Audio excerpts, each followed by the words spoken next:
This video is an example problem of how to analyze the elevator lab situations. There are 8 different situations on your lab, and you need to draw a force diagram and determine the acceleration for each of the 8 situations. I'm going to do one example for you using data that I collected myself, and I'm going to do the situation slowing to a stop at the top.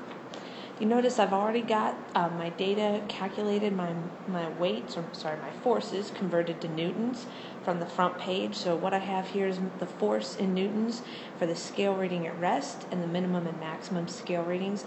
I've also found my mass, and you should know how to do that. The scale reading at rest simply means the force due to gravity, your weight.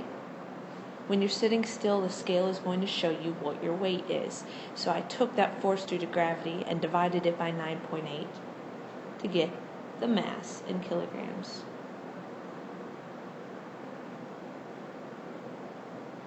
The situation I'm going to analyze is slowing to a stop at the top. The first step is going to be to draw my force diagram. So I've got a dot. This represents me or the person, whoever it is that's standing on the scale. The easy force is the force due to gravity. The person is on the earth, so there's going to be a force due to gravity pulling them towards the center of the earth. This force does not change. It is always going to be, for my case, 516.2 newtons, and in your case, whatever the scale reading was at rest. As long as you are on the earth and you don't go to another planet, your force due to gravity, your weight, stays the same. But as we've talked about before, the normal force, the force that the elevator is pushing up on you, or really the scale because you're standing on it, that can change. Just like we said, a chair can apply different normal forces depending on who's sitting in it. The elevator can push harder against you or push less hard against you depending on if the elevator is trying to speed you up, slow you down, or just keep you moving at the same speed that you're moving. So I've got to decide for each of these 8 cases, is my normal force going to be bigger than the force due to gravity or smaller? One way you can figure it out is look on your front page. You've labeled each of those 8 situations as equal to, greater than, or less than the scale reading. That's going to tell you right away, was my normal force smaller or bigger than my force due to gravity? Another way you can do this is by drawing a motion map. So I'm going to do that for you too off here to the side. I'm slowing to a stop at the top. That means I'm moving up. So my velocity arrows in my motion map are pointing up, because the elevator is heading up but slowing down to a stop. Slowing down means the dots are going to gradually get closer and closer together until they're stopped. I also need to add in acceleration vectors. Well, as we talked, kind of a review here, acceleration vectors are always pointing towards the bigger velocity vectors. So in this case, my acceleration is down. So I'm expecting, when I solve for acceleration here, to get a negative number. When I look at this, it's going to help me figure out, since my acceleration vectors are down, my net force also has to be down. That means my force due to gravity has to be bigger than my normal force.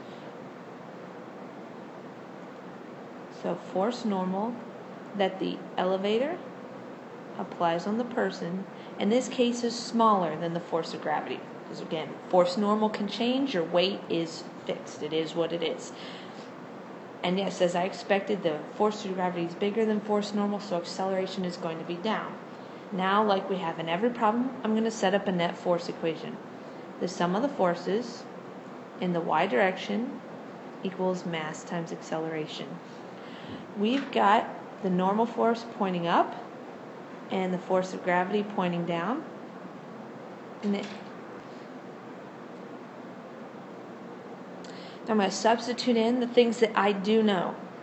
I know the force normal is going to be my minimum scale rating in this case because it's the smaller normal force that you guys observe. So 493.95. I know the force due to gravity. It's always going to be the same. In my case, 516.2. I know my mass, it's 52.7 kilograms. And I don't know acceleration, so I'm going to be solving for that. I'm going to divide both sides by 52.7.